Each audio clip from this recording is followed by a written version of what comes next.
Neste momento, Deus, através desta emissora, leva até você mais um programa de fé, com mensagens, hinos e orações a seu favor.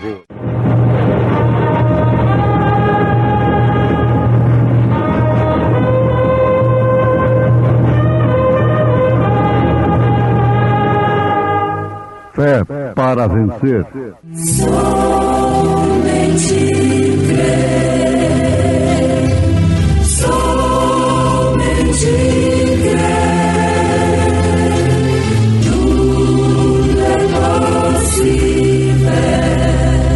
somente crer, somente crer, somente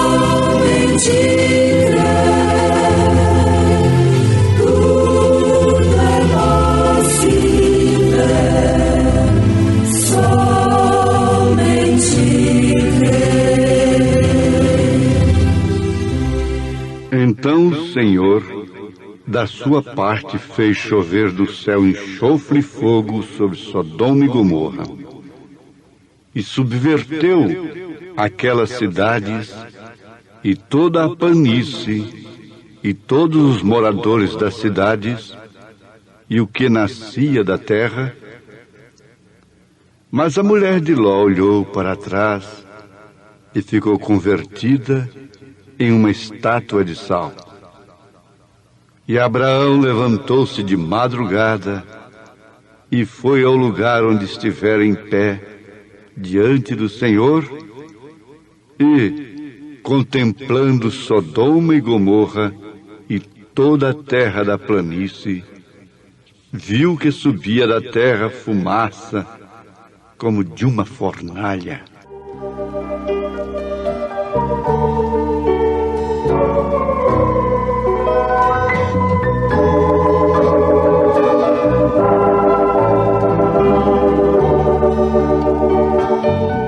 Meus ouvintes, vamos continuar lembrando deste grande fato que deve ter muito, que aliás tem muito para conosco. Sodoma era como o jardim do Senhor, e por isso se tornou o alvo de atenção dos olhos de Ló. Não nos esqueçamos de que Ló foi um crente carnal, que olhou pela aparência. A sua escolha determinou o seu destino, como acontece com todos nós. Ele havia visto tudo fácil. Ele viu aonde havia muito dinheiro e muita popularidade, porque ele seria um estranho, não é? E um homem esperto, educado, um monte de psicologia, e ele poderia fazer certas coisas e todavia manter sua religião, ser crente no meio deles. Chegou até a ser governador, julgar a cidade. Ele foi muito abençoado, né?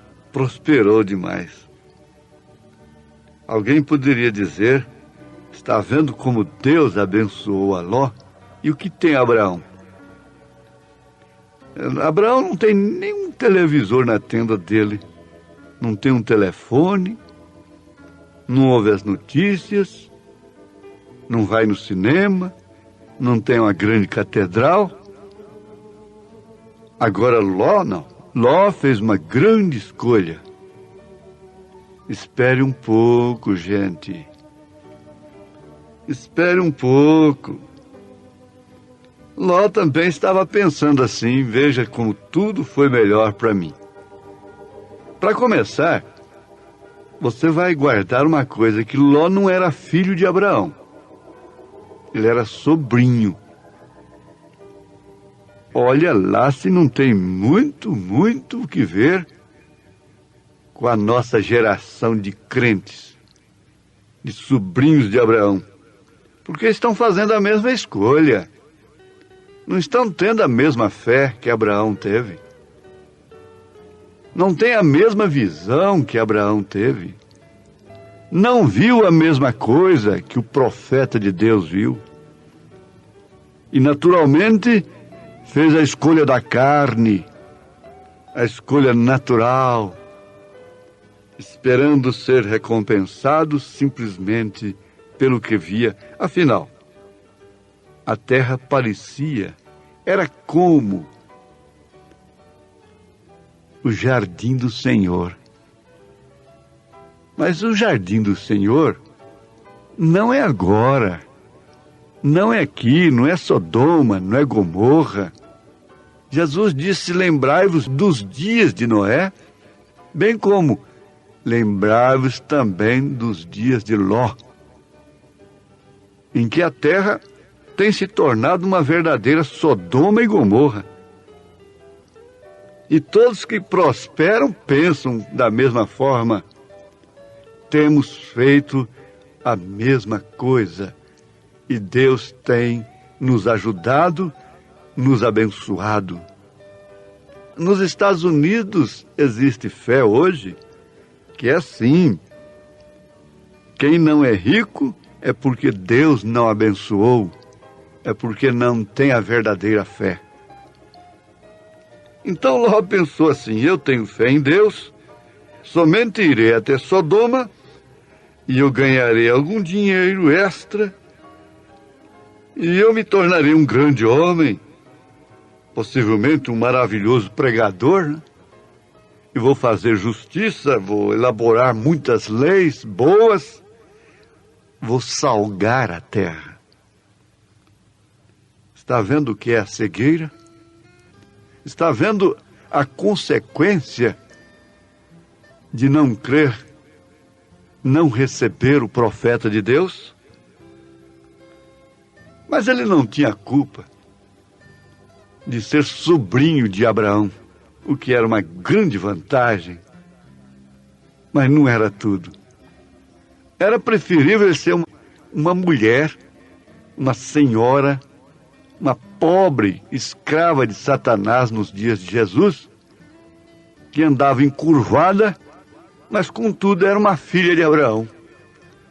Jesus a libertou no dia de sábado, e quando ele foi censurado por causa do sábado, então ele disse: não era lícito soltar esta filha de Abraão, que estava escravizada e há 18 anos por Satanás. Mas você tem uma escolha a fazer. Todo mundo está na mesma condição. Já ponderamos, já meditamos sobre isso. Você está na mesma condição de escolher. A escolha é um direito humano. É um direito que o próprio Deus respeita. O homem tem capacidade de escolha e livre arbítrio para escolher. Então, nós vamos ainda fazer uma pergunta pelo lado que pertence ao crente natural. O crente natural diz assim: está bem, mas Ló foi salvo. Isto quer dizer, ele gozou de uma coisa e de outra. Ele foi salvo, porque antes de Deus botar fogo em Sodoma e Gomorra, Deus o tirou de lá. Com que arrastado, né? Arrastado pela mão, para não se queimar ali, virar torresmo com os sodomitas. Mas meu irmão, não pense na forma de sobrinho. Pense como filho de Abraão. Porque veja o que aconteceu com Ló depois de salvo de Sodoma e Gomorra. A sua esposa virou uma estátua de sal E Jesus fez uma observação no seu sermão profético. Ele disse, é uma advertência, lembrai-vos da mulher de Ló. Por quê? Porque a mulher de Ló só tinha que dar aquela grande olhada para trás, porque ela tinha amigas, tinha meio ambiente. Ela era a primeira dama de Sodoma. Ela tinha muita coisa. O seu corpo tinha saído por uma circunstância de casamento, por ser esposa de Ló. Mas o seu coração estava lá dentro da mesma forma. O seu coração era sodomita. Não tem que ver. Se tornou uma estátua de sal. E suas filhas? Suas filhas foram salvas também. A sua mulher olhou, na verdade, para trás. Mas as suas filhas não. Tem mais um lancezinho pela frente. Tem mais uma nota boa a respeito delas. Mas logo, logo, logo, veio a razão sobre elas. E o que pensou a primogênita? A mais velha, ela disse, a mais nova, a menor, nosso pai é já velho, e não há varão, não há homens nessa terra que entre a nós, segundo o costume de toda a terra. Vem, vamos embriagar o nosso pai. Vamos dar-lhe vinho a beber. E deitemo-nos com ele, para que conservemos a descendência de nosso pai, a descendência de sobrinhos de Abraão. Para que tenhamos duas grandes organizações religiosas, duas nações, e assim elas embebedaram ao próprio pai e se engravidaram do próprio pai. Lembrando sempre que não era filho de Abraão, mas sim sobrinho de Abraão. Por que lhe aconteceu tanta coisa assim, desastrosa? Por causa da sua escolha. Ele começou bem, saindo de Ur com Abraão, com seu tio, mas terminou mal. E o seu desastre começou exatamente ali, quando ele teve que escolher. Isto é certo. Resultou em quê? Aquele coito de suas próprias filhas com ele, Moabitas e Amonitas, duas grandes, poderosas nações que simbolizam perfeitamente sistemas religiosos evangélicos que não estão no Egito, mas não alcançaram a terra prometida, e que seria um tropeço para Israel. Então vamos lembrar de que Balaão não pôde definitivamente matar um soldado de Israel com sua profecia, porque Deus usava a sua boca. Balaão, a gente pensa assim, mas que coisa, o homem só profetizou bem de Israel. Mas que tipo é Balaão? Balaão é aquele tipo que fica na fronteira escutando o inimigo da mensagem, o inimigo do pastor. Balaão pode ser até mesmo esses pastores que ficam escutando propostas e propostas de Balaque. Mas quando abrem a boca, quando vão pregar por inspiração, não podem amaldiçoar. Eles têm que falar a verdade. Mas a doutrina deles é do diabo. E serviu de tropeço. quando Balaão deu sua doutrina, isso tem que ficar bem claro, bem batido. Ele matou 24.000 soldados de Israel num só dia. E foi justamente através da mini saia das Moabitas que passaram a fazer um carnaval do diabo, festa da carne. A mocidade, filhos de Deus, não tem que esconder por causa desse demônio, porque já está escondida em Cristo, já está véu adentro. Não escuta esses ruídos. Então, é muito claro ver esses sistemas entre a terra prometida e o Mar Vermelho. É fácil. Pode-se ver Abirão, Coré, Datã, dentro da própria mensagem, que não se manifestaram antes, quando estavam no Egito, mas teriam que se manifestar depois dos benefícios. Há um tipo para cada coisa que existe hoje, lá no Velho Testamento. E isso é para você, para nós, compararmos a nossa posição. Se nós podemos ver como Abraão, nós vamos preferir ficar na tenda com Abraão. Nós vamos preferir os poucos desprezados do Senhor. Nós seremos como Moisés, que preferiu sofrer por um pouco de tempo com o povo de Deus no deserto, do que ter o gozo do pecado, ser um faraó, ser grande na terra, ter um grande título, e o que teríamos dele hoje? Uma múmia apenas.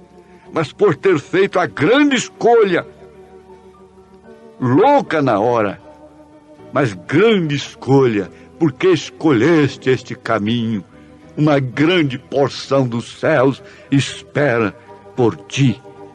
Moisés virá com Elias, 2 oliveiras, ali está Moisés com Elias, vivo, não uma múmia, e foi visto com Elias lá no Monte da Transfiguração com Jesus Cristo. Que troca inteligente, sábia! Que estultice do sobrinho de Abraão. Mas, porém, todavia, era justo, era crente. E ele está na Bíblia como um tipo. Ele podia ser o Abraão e o Abraão ser o Ló. Mas Deus tem compaixão de quem ele tem compaixão. Agora fique na tenda com Abraão. Pense nisto. Ali está Sara, do lado de fora da tenda, não se metendo na conversa, não se metendo no ministério do marido. Ali está Sara no seu lugar certo, na tenda, porém ouvindo o que Eloi estava falando com seu marido. E quando Eloi falou não de um sobrinho para Abraão, mas falou de um filho de suas entranhas, um filho que viria através dele próprio, Abraão, e do próprio ventre de Sara. Sara descreu de si mesma, porque já era velha, avançada de idade, e ela sorriu. E quando ela sorriu, ela não morreu, porque ela estava em Abraão, porque ela era esposa de Abraão. Nós não vamos perecer, não é porque nós somos melhores do que ninguém. Nós estamos naquela condição, nós estamos secos, nós não temos condição nenhuma. Tem hora que a gente pensa é como Sara mesmo. Quem sou eu? O que sou eu e quem sou eu? Tanta gente melhor do que eu poderia estar pregando esta mensagem. crendo nesta verdade? Quem sou eu? Quem sou eu? Quem sou eu? Esse foi o clamor de Sara. Foi o que ela raciocinou. O que eu tenho mais? O que eu posso fazer? O que eu posso oferecer para Abraão, que também já acabou tudo do homem, toda a virilidade. Meus costumes já cessaram há muito tempo. Meus costumes naturais de mulher, os costumes naturais da igreja têm que acabar. A força natural, política, religiosa, social, moral até, tem que acabar tudo. Para então Deus entrar em cena pelo seu próprio poder. Será que não dá para entender isto? Onde estamos nós parados? A que momento estamos vivendo? O que podemos contemplar nesse quadro? Quando as filhas de Ló estão fortes, moabitas, amonitas estão fortes. A Sara está fraca, está débil, está sem condição, não pode dar à luz o filho, mas está sob a promessa. Há uma promessa para ela. Não há uma promessa para as moabitas, não há promessa para as amonitas, senão fogo para eles, senão a grande tribulação. Mas há uma promessa para essa igreja arcaica. Ela é arcaica para o mundo de hoje. Essa mensagem é obsoleta, porque ela nos leva lá para trás, lá para o princípio, começando pelo batismo em nome do Senhor Jesus Cristo. Ela leva as mulheres para o posto do dever. Você sabe que se as mulheres de todo o mundo hoje fossem batizadas com o Espírito Santo de verdade, não esse enrolar de línguas, mas fossem batizadas com o Espírito Santo de verdade, o mundo pararia, sofreria um blackout total. Aviação, telecomunicação, repartições, tudo que se move nesse mundo pararia, porque elas cruzariam os braços, elas voltariam para o seu lugar próprio, elas voltariam para o lado de seus maridos, elas estariam como Sara. Pedro disse isso. 1 Pedro capítulo 3, para que as mulheres fossem como Sara. Ele ainda diz, da qual sois filhas. Vocês não são filhas de Jezabel. Jezabel é que pintou as suas unhas, cortou seu cabelo, pintou seus olhos. Vocês não são filhas de Herodias, para estar dançando na frente do Estado. Vocês são filhas de Sara. Leia 1 Pedro capítulo 3. Vai lendo devagarzinho e pensando nisto. Veja se as mulheres hoje, porque tudo está na mão delas. Isaías capítulo 3, ele profetizou que o mundo, a terra seria governada por mulheres e por crianças. Essa é a verdade bíblica. Quem gosta dela? Filho de Abraão gosta. Filho de Abraão está na tenda. Deus te abençoe, filha de Abraão. Deus te abençoe, filho de Abraão. Em nome de Jesus Cristo. Amém.